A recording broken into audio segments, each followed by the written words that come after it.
All right, guys, welcome back to the NLF Coaching Podcast.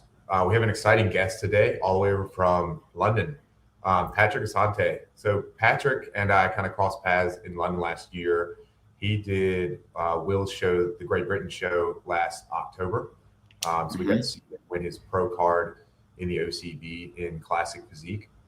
Yeah, He brought a great look to the stage, very, very impressive in a stacked lineup, did really well. We've connected through social media and stayed in touch. And I saw like all the things he's had going on with his bodybuilding journey. And we wanted to get him on the podcast and talk a little bit about kind of what he does, where his bodybuilding journey has been going the past year, and dive into some of the posing coaching business that he runs as well, and talk about some other things, bodybuilding and fitness related in general. So, Patrick, I'll let you take the lead here and kind of introduce yourself and give us a little background on yourself for us. right. So, as you know, hi everyone. My name is Patrick Asante. Everyone calls me Original Fat Pat from based on my Instagram name. Yeah, and that just basically a little nickname I kind of got from my training pals. But back before I started bodybuilding, we just used to kind of like do a bit of powerlifting training and just like eating dirty bulking back then. And I got a little chubby, so that was like my little nickname, Original Fat Pat, and that just became a new thing. Um, I'm originally from Ghana. I moved to the UK in my teens and pretty much been living in London since. Got involved in bodybuilding 6 years ago now. To 2021 was like the first year I got into bodybuilding, and it's pretty much just like a very forward experience, which is basically like I got into it through my closest friend, Connor, who was planning on competing. So I just kind of followed his journey with him. Went to watch his first show, and then I thought it was pretty cool. So I thought I'd give it a go. And here I am, 6 years later, still competing. I work as a firefighter in the UK, aviation firefighting. So I'm based at London Sea Airport. So pretty much do that full time. And obviously I now do run posing, the Posing Society as part of a thing that I picked up through bodybuilding. My original background was from cheerleading and gymnastics, so I kind of like have that kind of performance aspect, which I learned through that, and that is something I've kind of been able to transfer from performance side of things into bodybuilding, which I now use to help a lot of clients with their posing and performance aspects of bodybuilding. So yeah, that's a little introduction about myself. That's awesome. So I'm really interested to hear a little bit more about your background. And you said cheerleading and gymnastics. Yeah. Yeah. So I feel like a lot of bodybuilders have a background in this, and I've always thought that it builds such a good base for any type of physique competition goals. There's quite a few people in the OCB that have like really impressive physiques that got their start in athletics in that background. So can we elaborate on that a little bit and talk to us about kind of Um, your journey started there and how you feel like that's benefited you with bodybuilding? So, I mean, originally, like I grew up in competitive sports, like from a young age. Like my mom was a track runner. My dad played football. So, like within our family, like all my brothers and sisters were always involved in some kind of like competitive sports growing up. So I think that's where the whole thing generated from. I did a bit of racket sports growing up. Then it went to track and field. Then it went to rugby. Which is kind of similar to like American football, I guess. And then it moved on to from rugby, move on to gymnastics and cheerleading growing up. But I think one thing that I've noticed, I picked up, one thing I feel like I've brought with me into bodybuilding is the resilience that team sports and competitive sports teach you as a child. You kind of learn to work as an individual, and you kind of learn to work as part of a team. So I think having those foundations laid out from a very young age made my transition into bodybuilding very, very smooth. And I understood what it took to get to the top in terms of like you have to like give all you can to get where you want to when it comes to sports and in bodybuilding. In terms of commitment, in terms of like the training, in terms of like your mental, where your mind needs to be to kind of get to the place that bodybuilding takes you to achieve the look that you want. I think having that background in cheerleading and gymnastics, especially in cheerleading, was one thing I've changed and shaped the way I basically run my bodybuilding career and kind of build up from it there. Just because you're taught, you really learn to push past beyond, which is something that you pretty much need for bodybuilding. So yeah, I think it played a huge part in my upbringing and in where I am in life right now. Because it's not just about the sport and winning titles. It's a lot of life skills that you learn through team sport, which you then grow up and it becomes part of your life, really. That's awesome. Yeah, I'm a big proponent of like sports being like the gateway entry to bodybuilding. A lot of people, when they get out of competitive sports, are looking for an outlet, and a lot of people get introduced to training from competitive sports. So I think it's a natural progression when you kind of maybe age out of competitive sports. For the most part, it's like finding a new outlet to shift your training towards. I know that's for myself. That's how I got into the bodybuilding side of things. American football got me into training, and then training got me into bodybuilding, but it kind of was a gateway, right? And I think so many people can relate to that. Like, I think you touched on the fundamentals and the competitiveness and the disciplines you learn from the youth sports. I think that's such an important skill to develop at a young age, and I think that it just makes a natural transition into bodybuilding make a lot of sense for people when they get to that point. Because I think the majority of people don't go to collegiate or like professional sport, right? So it's like when you get to that point, all right, what am I going to do now? I got to train for something. Yeah. Might as well try this out, right? That's how a lot of us kind of got started. Yeah, pretty much. I think it was also a case of like when I retired when I say retire, when I stopped competing in gymnastics and chair, I think it was a case of like, I want to stay fit, I want to get stronger, I want to just kind of keep myself going. So that's what got me into the gym, to lifting weights, and then that pretty much I transitioned into bodybuilding. So yeah, it does come a very long way. Yeah. So how many years of training did you have under your belt before you did your first show? For bodybuilding training, it was actually, I would say, about 24 weeks.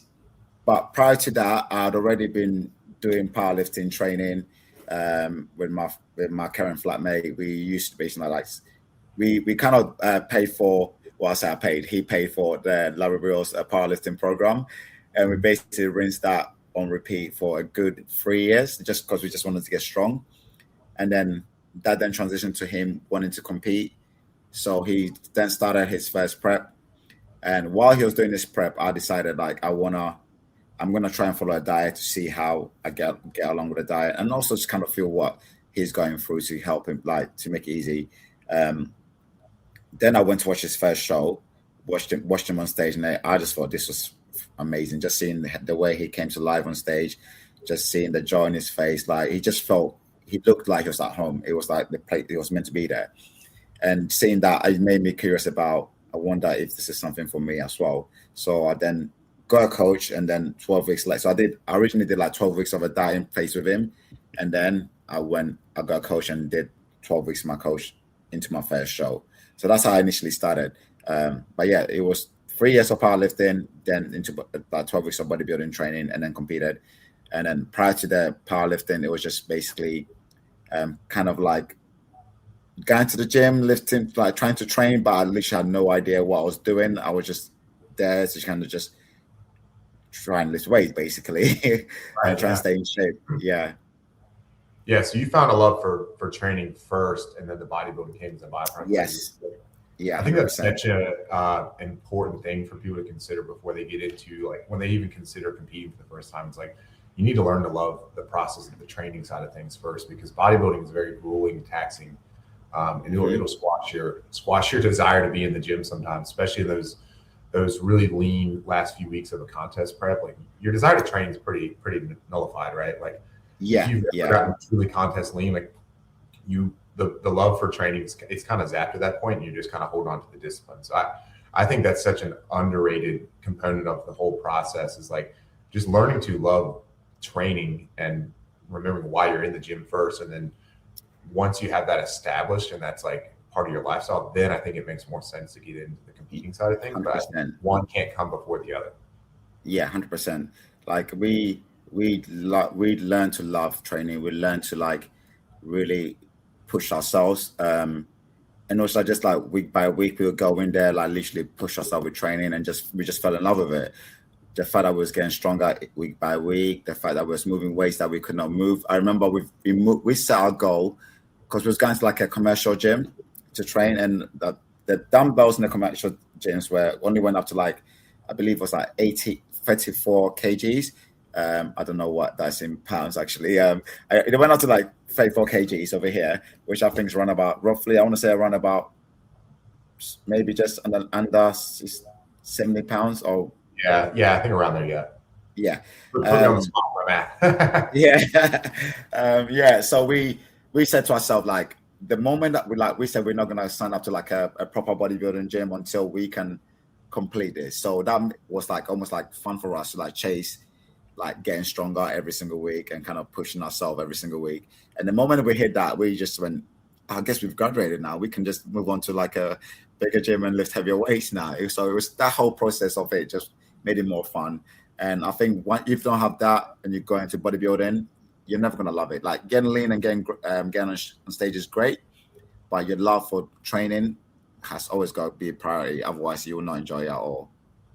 Yeah, and I think it's also like if you like it's people forget that it's competitive bodybuilding. It's not just a bucket list thing, right? Like this, it's like serious. So you need to have like the love and desire of training and actually be considerate of like building a physique before you even think about like getting lean to try to lose weight. There's years of work that goes into it to build up a physique that's worthy of bringing something to the stage, right? Like that's a whole process in itself. So in terms of career, so you are a firefighter at the airport, you said?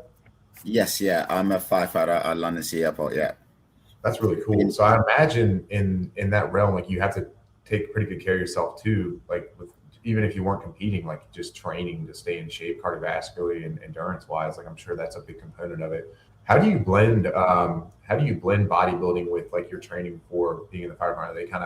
Are they different? Do you try to incorporate anything specific for like the demands of your job? So in terms of fit, like you said, we have to keep our fitness up when it comes to our job. So it was it was pretty kind of smooth sailing because our shifts, we work very different shifts to like everyone else, where we do like 1 day, 2 days off, and now our day shifts are like literally 6.5 hour days. So you're there pretty much all day from 6 in the morning to 10:30 at night. So you do 1 day, then 2 days off, 1 day, 2 days off, 1 day, then you're working on for 3 days, and it kind of goes in that cycle. So it's very, very long days. But luckily, most fire stations have gyms there anyway, so to help with the fitness. So I think having the gym there definitely helped me get transition into bodybuilding a lot easier because I could get my cardio done when I was at work. I could get my weight training done when I was at work, and I think just having my colleagues with me who were all into training and into fitness kind of really guided me there. There's a few of them that had competed before, so they kind of knew what I was going to go through. So they basically held my hand throughout the whole process of getting ready for my first show. So it definitely was like easy transition. It wasn't like anything indifferent, apart from when obviously your meals are very low and you get a shout like after 12 hours of the day of being at work and you have literally low energy.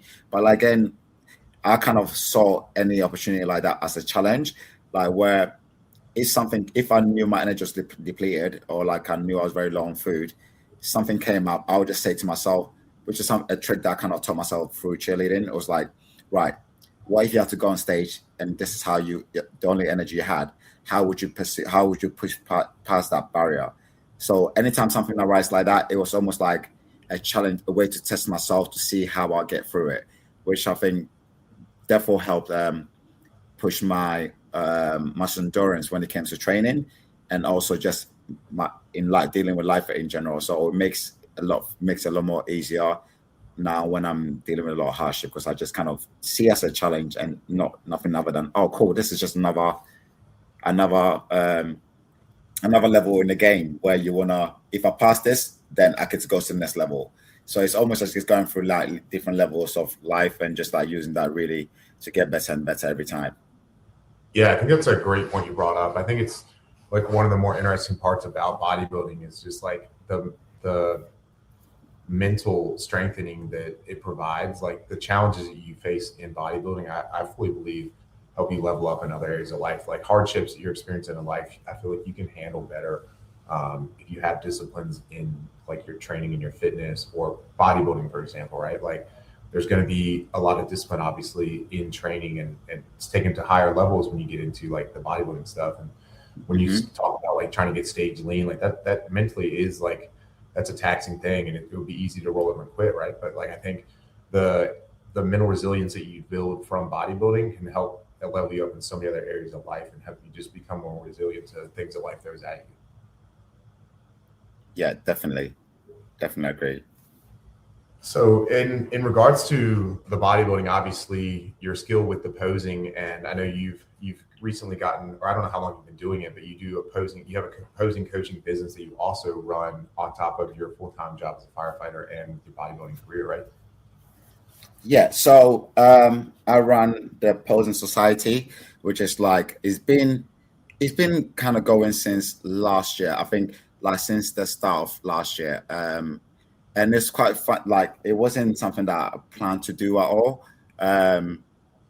It was a case of my gym owner back then.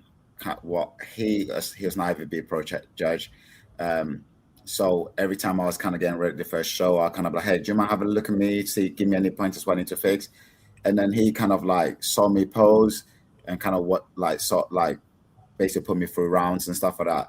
And then he kind of suggested maybe you should look into doing this as well on the side, because you're pretty good at it, and I can see you have a bright future in it. So I was like, oh, okay, that's quite interesting, because my main interest that got me into posing was just seeing Rob Diesel on stage at Olympia, for example. And then I remember seeing his routine from back in 2021, 2022, I believe. And I just remember seeing that routine, and I was like, so that's what you can do. Because I didn't know what he was allowed to do. So I kind of saw that, and it kind of drew my, because I love performing. I love being on stage and all that aspect. So I think seeing him on stage do that kind of made me really open my eyes to what possibilities were there when it comes to posing. So I then started Posing Society. It was kind of very low key last year because I had like a long season. So I was pretty much helping people around the gym, anyone that kind of seen me on stage before and liked the way I posed, and would just reach out to me and be like, hey, do you mind giving me help now with posing and stuff like that? So I did like a few months of just doing for sake of doing it, not even getting paid for it or anything like that. And the more I did it, the more I fell in love with posing, which then led to me starting the Posing Society, and now run quite a large amount of clients that I'm seeing at the moment, especially for this year. I've now got 2 pro athletes on the calendar, with one of them competing at Olympia this year. So which is pretty cool. We actually worked on her routine yesterday, so I'm excited to have my first ever Olympia debut routine.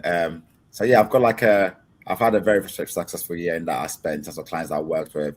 I'm taking the year off anyway, so because of the surgery and stuff like that. So it's nice to be able to be part of the whole scene and still work with clients who are competing this year and kind of live a little bit through them, which is quite fun. Yeah, I think that's the best part about being involved as a coach, or like posing coach, or like a prep coach. It's like you still get to be in on the action without having to dial. You can still feel good and still get involved in the bodybuilding. So it's kind of like the best of both worlds. Like you're still in the scene, you're in the environment, you get to feel the excitement that the athlete's feeling.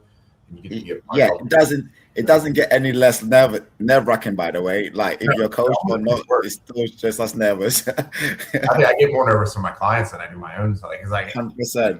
By the time you get to like the stage, you're tired, ready to compete, but also ready to eat, right? So like you're just kind of like, it is what it is. Like I've done the best I can. Like the results will kind of lay where they are. But when you're like in control of trying to help somebody else achieve something, you're like, whew. Stress is high. It's a lot of stress. It's stressing me with 6 months of their life, like to get right one moment on stage. I hope I didn't screw it up.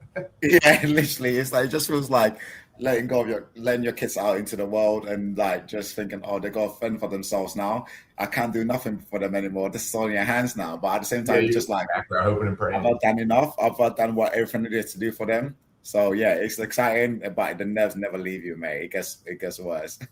No, it's great though. It's such a cool experience to be able to be a part of somebody else's journey. It's like Mm, it's so rewarding seeing somebody get to experience, especially like a first time competitor, getting to see them experience like the fruition of all the hard work coming together, and it kind of brings you back to like your first time competing. And it's like for yeah, myself, I remember the night before the show felt like Christmas morning, and I was like so excited. And like to yeah, see that joy in your athletes, it's such a cool, unique thing to experience. I love it.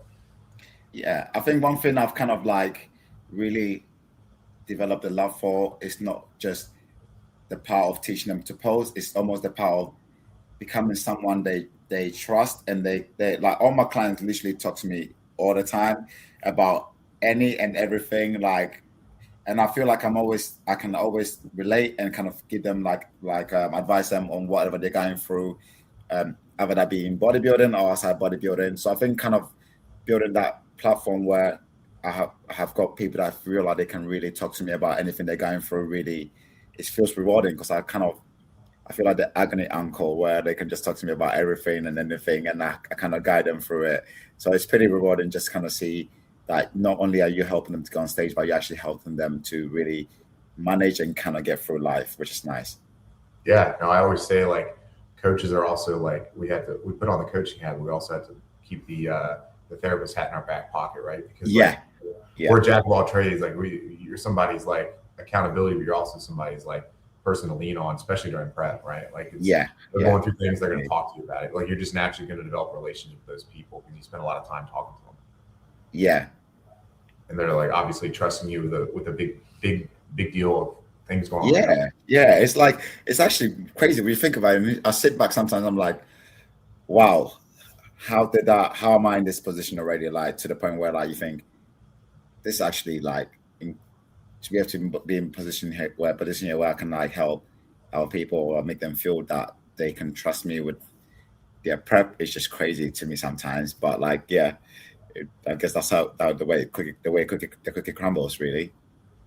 Yeah, no, I mean, when you start something like bodybuilding, like I think your first time doing it, you're just like, I'm just trying to get through and see if I can handle it. And then it's like, Yeah, it always kind of snowballs, right? Like you gain experience, you get skin in the game with competing and dieting and training. And then like, you're just able to eventually build up enough skill and knowledge that you can share that to the next person. And there's always somebody that's looking to be where you are at and get to the next point. And it's yeah. very fun to be able to help bridge the gap of that process for people.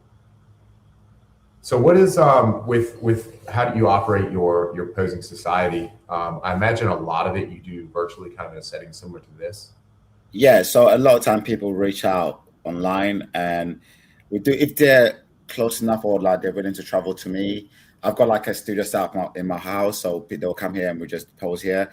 Um, we've got a perfect lighting, we've got a perfect backdrop. It pretty much is set up like to look like a stage. So when they come around, they are basically running the same way like they would treat it on stage, so they kind of get through the experiences.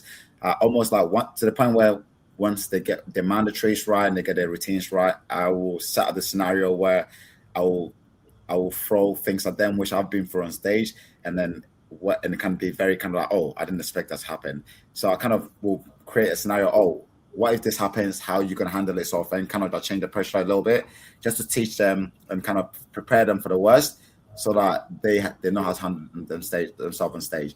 They will usually like reach out to me on it via my Instagram or like my personal Instagram, or they'll reach out to me via the Post Society's Instagram, and then yeah, we will set up a date that suits the both of us, and then we'll take it from there. Really. That's really cool that you do like hypothetical scenarios with people so that when they get on stage, if the circumstances aren't exactly how they practice, they're able to kind of pivot and adjust to the conditions, right? Like sometimes things happen, like venue changes or lighting's not great or whatever the situation might be. And there's all those nerves and pressure behind the scenes before you get on stage. So it's like, I think if you can make the posing that you guys do together more challenging and make them more Yeah. resilient areas that pop up, that's a great way to look at it. What are Yeah. the biggest things that you like? What are the biggest mistakes you see when you're watching somebody on stage you haven't worked with? Like, what are the most common mistakes you see people make with posing in regards to like stage presence? I think one major thing I notice a lot is people over tensing and kind of like misunderstanding the term relaxed posing pose to like actual muscular round. I think people get them. They think, oh, I've got a pose, so I've got to squeeze everything. Like even the front relaxed pose, they've got to squeeze and over tense, and I think that takes away a lot of the look. So I think that's one major thing a lot of people make people make.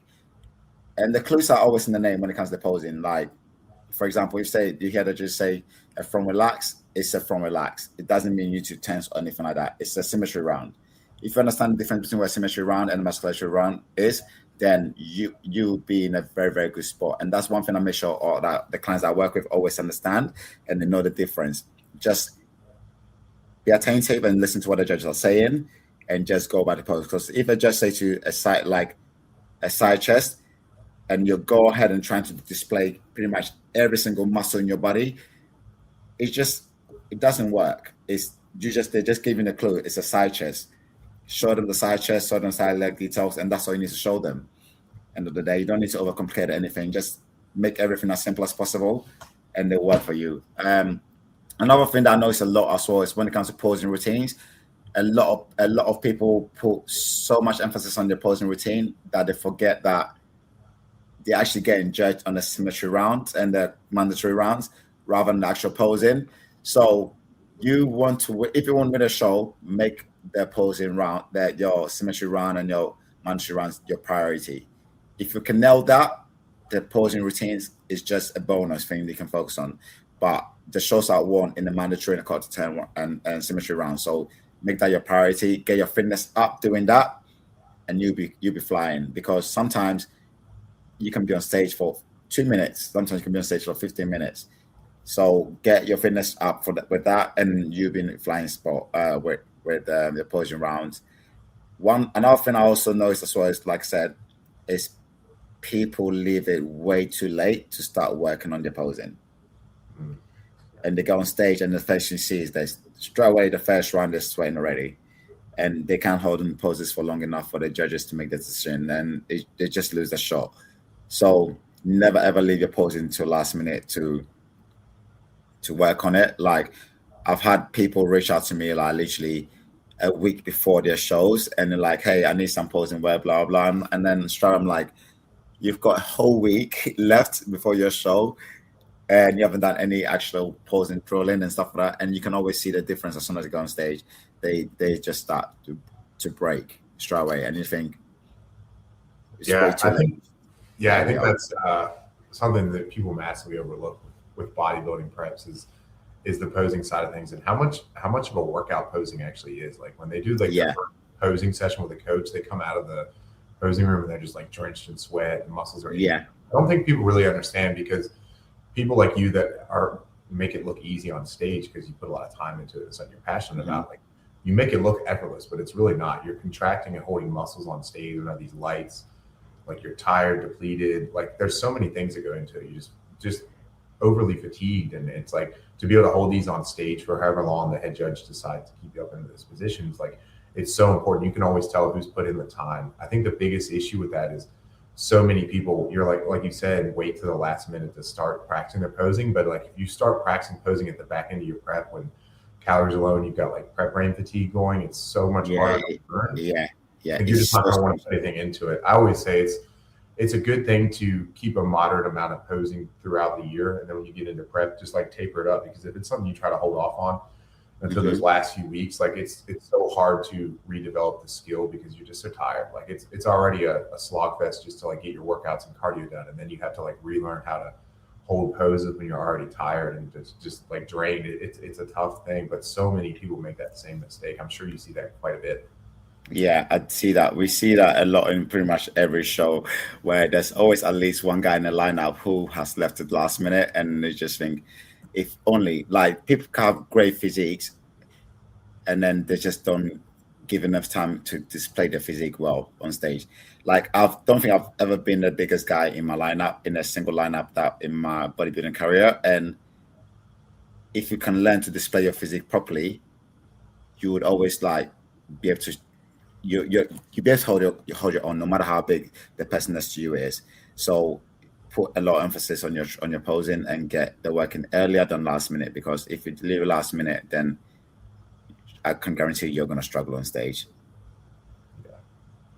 Yeah, it is like it's such an important part of the whole process. Like you nailed it when you said like there's sometimes somebody might have a better physique on stage, but if they can't show it, it doesn't matter, right? Like the Hmm. presentation is, I mean, it's everything. Like you can have all the muscle in the world, but if you can't showcase it, you're not going to look nearly to your full potential, and the judges notice that stuff, right? So it's such an important, like what you guys are doing, what you're doing with the Posing Society. It's such a valuable tool because posing is truly like an art form, and people don't Yeah, realize that when they first get into the sport. yeah, It's just as important as your training your diet.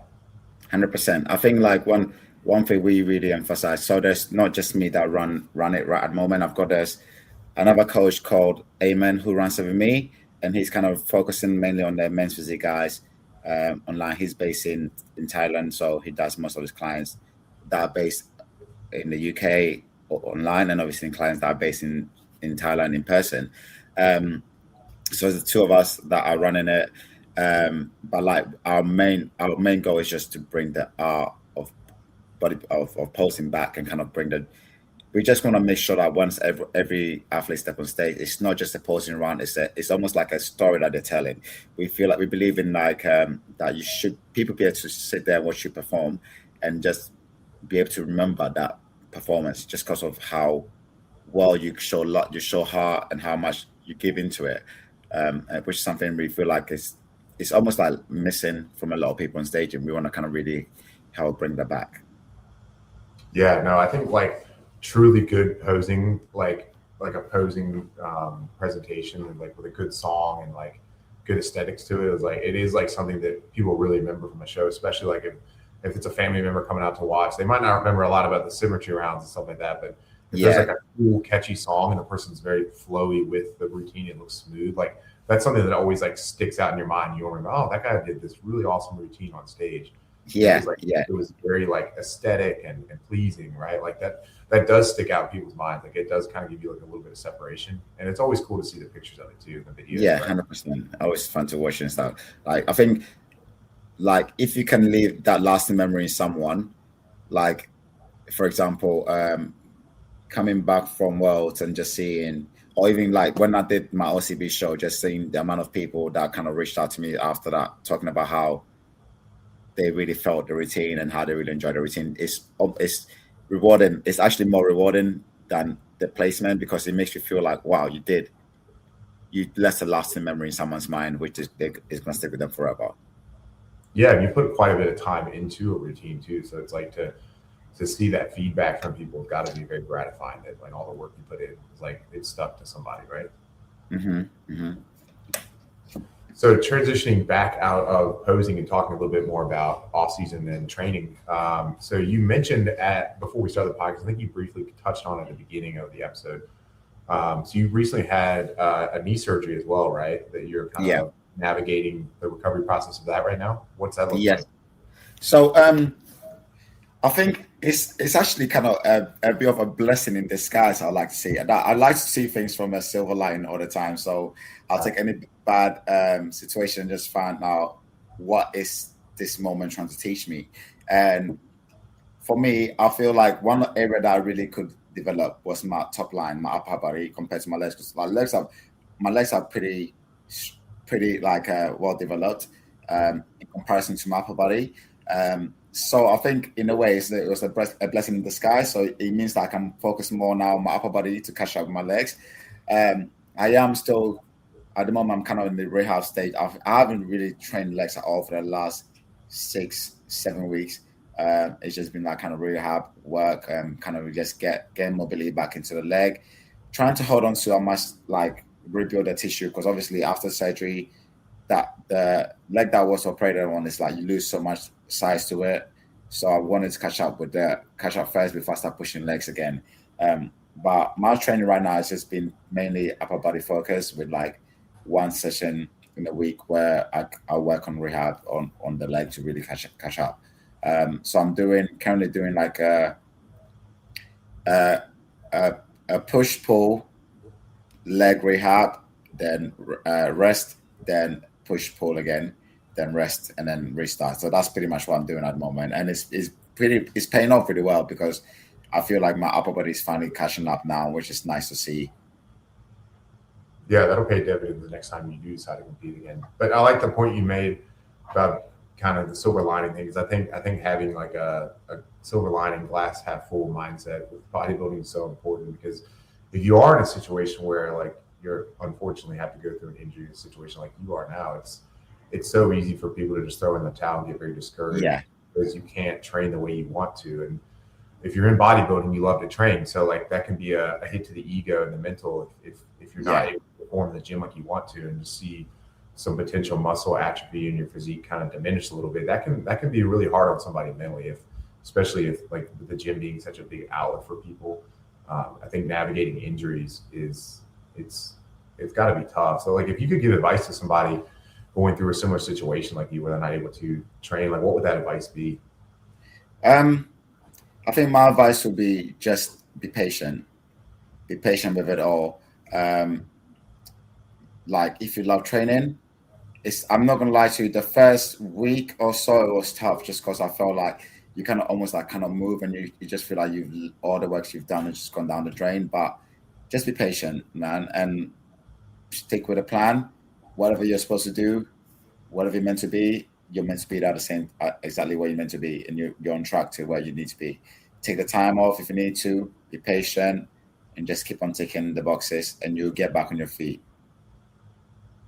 Yeah, that's great advice. I think that's a part of like a lot of it's social media driven, but it's so hard for people to be patient nowadays because you're always seeing the Yeah, highlight line of all the like success that people are going through, but you're not seeing all the things going on behind the scenes. Like they may have experienced some hardships that they're just not talking about, or maybe they've been in a situation like you're in and they've overcome it. They just maybe didn't post about it. But like there's always going to yeah, be adversity in your bodybuilding journey, and learning how to navigate it. 100%, And I think an injury 100%.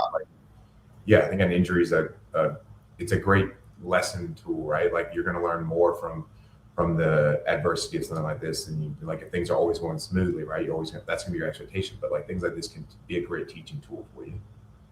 Yeah, I think the issue is we're now living in an era where like social media is like a huge part of our lives, Mhm. and a lot of people seem to forget like social media is just a highlight of people's life, the best part of their life. People post, no one, a lot of people not post about like the hardship that they go through on Instagram.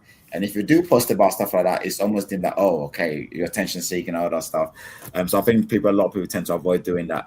But I think we just need to realize that it's just a highlight of someone's life, and it's not what no one is like. No one on Instagram or like social media is living that. It's constantly happy like that. Like what you see on the social media, it's never like that. It's not real life. So stay calm, stay relaxed, and just do the do, and you will get back to where you need to be. Yeah, that's a really interesting point. I think so many people look on what they're seeing online with like their favorite influencers or their favorite bodybuilders, right? And they see like the highlights and they think that that's somebody's like every day, but it's like you don't really know what's going on behind the scenes of somebody's personal life. And the grass isn't always greener, but I do think social media paints this picture that like it's all sunshine and rainbows, but like we're only seeing the highlights of what somebody wants you to see, right? Yeah, I think that puts a lot of pressure, I think, on like younger bodybuilders and people getting into like the fitness industry, is like the pressure to constantly be posting and looking a certain way. So as an athlete and a coach, like how do you feel like you manage that side of things with like the pressure of like content creation and marketing yourself and looking a certain way? Like, do you feel like that's affected you at all, or do you feel like you manage that pretty well? And how do you combat all that?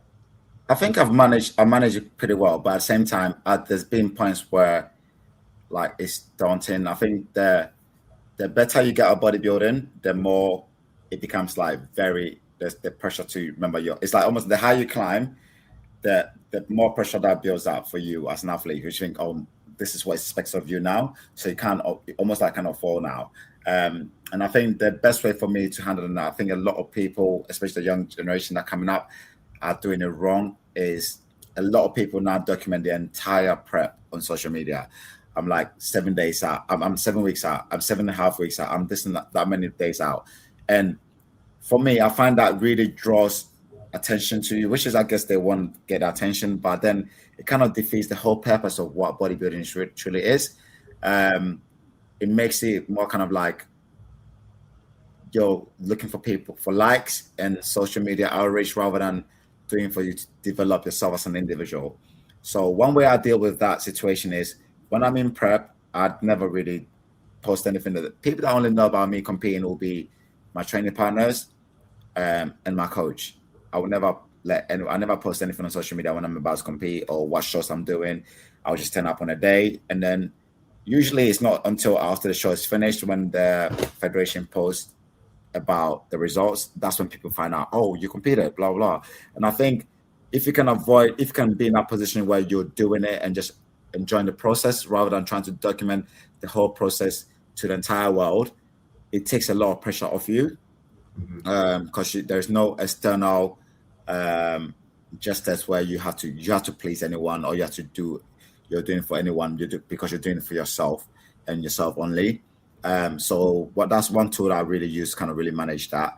And like I said, the other thing is just like I think this happened to me like last week out of nowhere where everything daunted on me. I was like, oh my god! I think it was after I went to watch a show last weekend because I had a few clients competing there, so I was at the show, and I just remember sitting there watching the class that I'm going to be competing in now, and just feeling very very overwhelmed, and coming back home and everyone dancing on me, thinking, am I doing enough? Am I going to be good enough to be competitive in this level?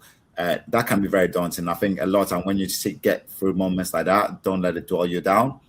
Just really take it in, cry if you have to, go through the emotions if you have to, but just use it to feel yourself and channel it. Use that energy to work harder. I think it's great to feel like that because it just means that you're only human and you're staying staying humble, you're staying grounded. And being grounded is one of the things that's always going to get you to be better. If you act like very arrogant and very cocky, then you're gonna always feel like, oh, you can't get better, and everyone can always get better. There's always gonna be someone that's working harder than you. So stay grounded, be reluctant and open to learn from others, because it will always make you better rather than just being like closed off to just, oh, it's my way and my way only. That's never the way to get better. Yeah, dude, that was great advice there. One thing that I really kind of resonated with there that you mentioned was I think the pressure around the bodybuilding that social media creates and managing that. I think that's a whole interesting conversation to have. Is so many people see the highlights of a bodybuilding prep online and they think it's all like sunshine and rainbows, but it's a very grueling process. I think the social media side of things, people see the finished product and they're like, oh, I want that, but they don't know what goes to getting to that point and how that's going to feel and how that's going to affect your social life and things like that. Like there's so many layers to that process that people don't really understand because they're just seeing like the highlights online. And I like the point you said about kind of keeping it old school, where it's like people don't really know you're competing until you get on stage and the results are posted after. I really like that. That's something like myself as a competitor and as a coach, I feel the pressure to like make content about my contest prep, but there's a lot of times where I'm like, man, it would be awesome to just go under the radar and just prep because I like prepping, you know what I mean?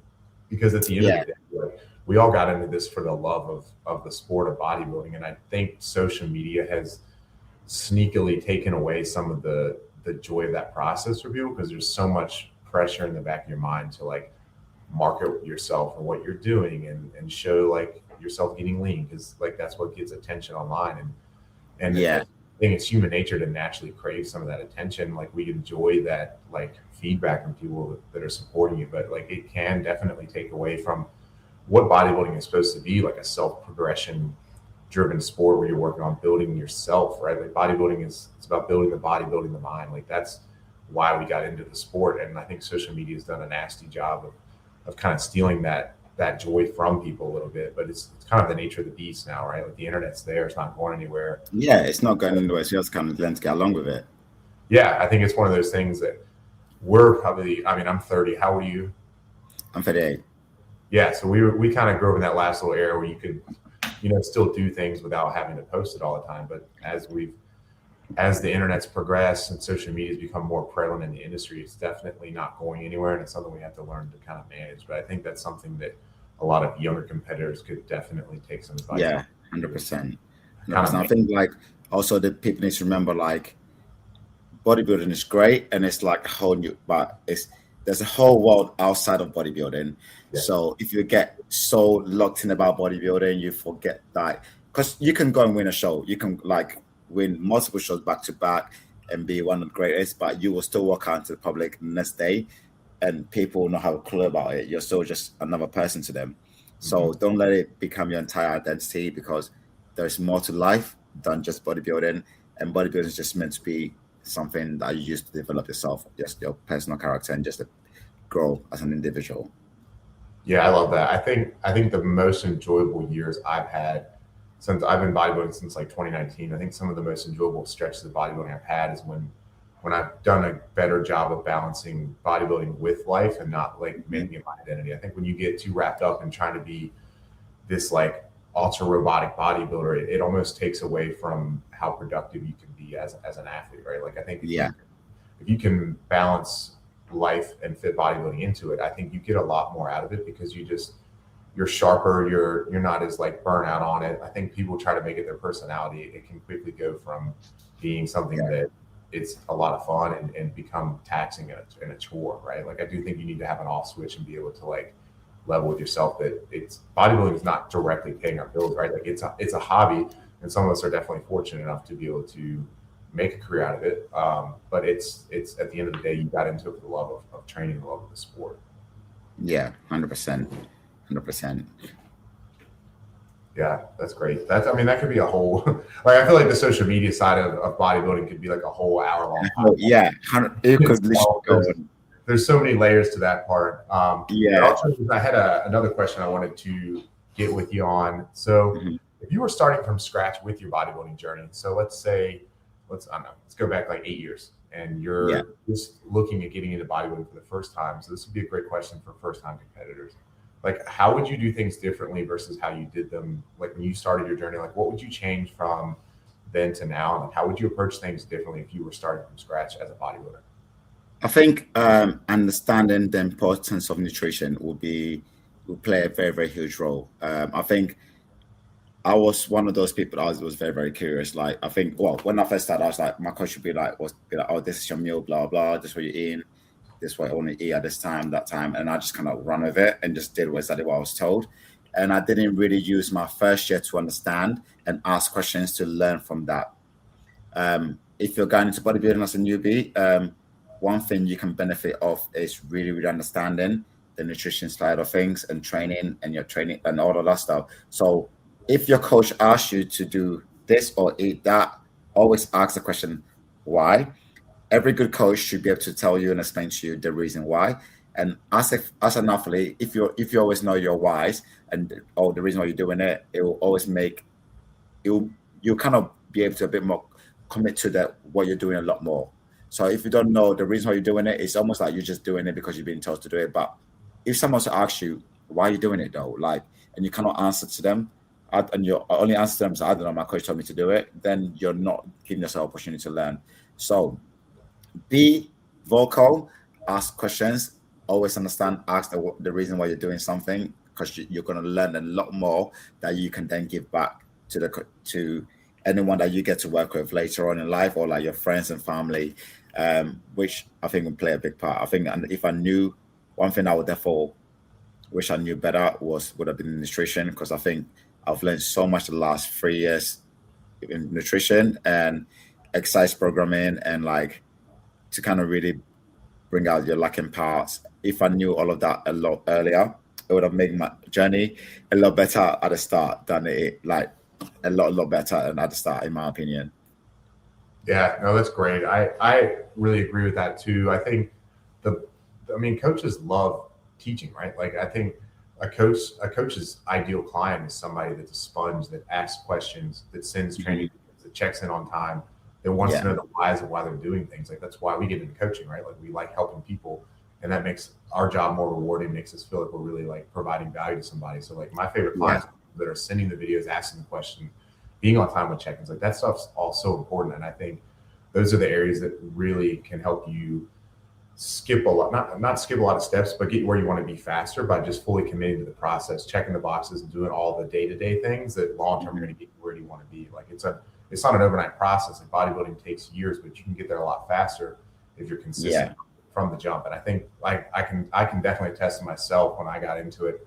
Same way, I didn't necessarily off the bat start like wasn't dialed in with like the diet side of things, wasn't as in tune with my nutrition. And it's like yeah, I was training hard, but I wasn't doing all the other things, the recovery, the eating, and things of that nature to really like benefit what I was doing in the gym. I would say like the best way to kind of get jump started is to just invest in some sort of like education or mentor, coach, and learn, ask, and implement and take action on those things. Yeah, 100%, 100%. I think there's like, I remember my first prep, there was a moment of even the post-show part, like having to handle post-show was one of the toughest things I've ever had to go through because I didn't understand it. Because I just thought, I just finished my show and I can eat whatever I want.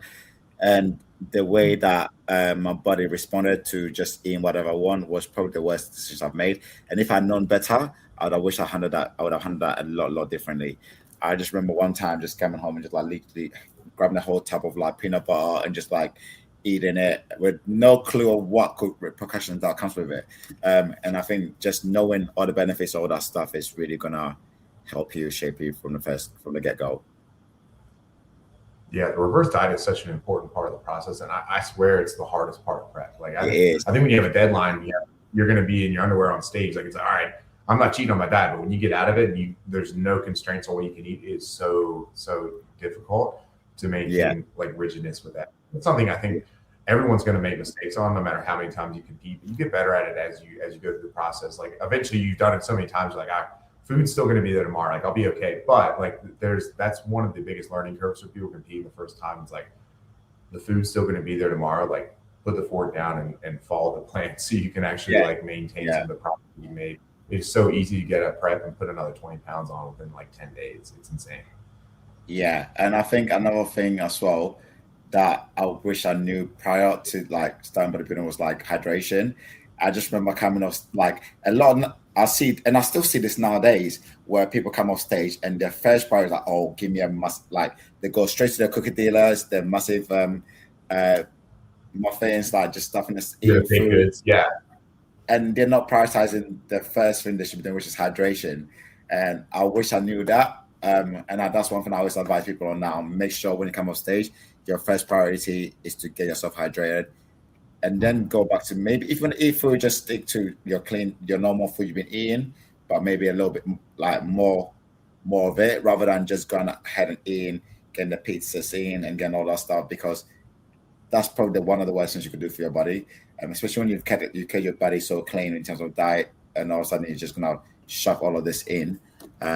So yeah, hydrate, get some clean food in first, and then you got a couple of days to then really settle in, and then you can start enjoying a bit more extra food here and there, but don't stuff your face. I'm so sick of seeing the whole this is what I ate post-show and it's like a bunch of cookies and all of these. Oh, it's getting so crazy. It's such a like cliche like influencer thing to do. Like we've all done it. It's like once you've done it, you're like the old person in the room. You're like, what are these rookies up to? Yeah, literally. It's such a like everyone's doing nowadays. Just if you've ever done it the wrong way, you've learned a lesson. You know not to. Yeah. Right. All right. So I got one more important question. Sure. It's World Cup, so we got to bring it up. You're from Ghana. Who are you pulling for on Tuesday? That's an important. Or Wednesday. Who are you pulling for? I mean, I've got to represent my home country, Ghana, the whole way through. So I'm rooting for Ghana today. My flatmate is rooting for, obviously, for England. So it's going to be a tough one this evening when we watch it. When Ghana wins, I'm going to have to like tell him, it's okay. Maybe better next time. Better like next time. Or he might be saying that to me. God knows. But I hope it goes Ghana winning. Yeah, it should be a good game. Don't be mad. I had a no. He was at their training camp the other day. He used to work for a gym equipment company, and they got the contract with the soccer team for England. So he was over in Florida helping set up for the team, and he got us some shirts. I was like, all right, I'll rep it. I'm gonna have my USA jersey on Friday against Australia. So I have high hopes for us. We'll make a little noise. We'll see. We'll see. Should be good, man. Should be good. Yeah, it'll be a fun tournament. It's one of the best sporting events. I'm excited. Yeah, it's always like the football always bring the whole world together. It's like a universal language. Everyone understands it. Everyone can enjoy it. It's been cool. I'm not like a massive fan of like league football, but when it comes to the World Cup, I always enjoy the World Cup. That's kind of how I am. I'm more into like American football, but like when the World Cup's on, like I'm dialed in. Like that's my Yeah. soccer fan. I'm a soccer fan during that phase. So. Well, Patrick, this was awesome. I really appreciate your time. Super exciting getting to have you on the podcast. It's an honor, and it's been cool following your journey. Really excited to continue to see you progress as a bodybuilder and watch your posing society grow. You're definitely passionate about what you do and skilled at it, and it shows in the amount of people that want to work with you. So best of luck to you, and be looking forward to following your journey. So for anybody that's listening to the podcast, they want to connect with you for posing or just kind of follow you along. What is the Instagram handles and how they reach you?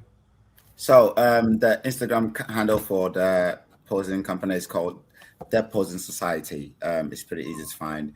You find us straight away. You can always drop us a message there, and then we'll get in touch with you straight away. Or if you're not reaching, follow my journey, or you can also reach for my personal account, which is called. So it's a funny spelling, so you might need to write it when you share with everyone. But it's a _ original dash fat with PH dash Pat. So original fat Pat, and you'll find me there. Awesome. I'll collaborate the post with you when we post the Awesome. link to the video on Instagram, so everybody can give you a follow. Well, man, this was awesome. I appreciate it, and we'll be seeing you in August in London for the show. You're gonna be a great. I will be. Yes, I'll be there. I've got quite a few clients competing there this year, so I'll be there cheering them on, making sure they're all ready with their posing. Hopefully, we can walk away with like the best poser day award. It's going to be awesome. one we want to keep it home. Yeah, well, that's gonna be great. That's gonna be great. Well, we'll see you in a few months. I think it's like 9 weeks Awesome. out. So we'll, yes, we'll yeah, not too long now. What's that? I say it's not too long now. It's come around very quick. I know. Yeah, this year's been off to a flyer. So, well, this was great. Thanks, man. We'll talk soon. Okay.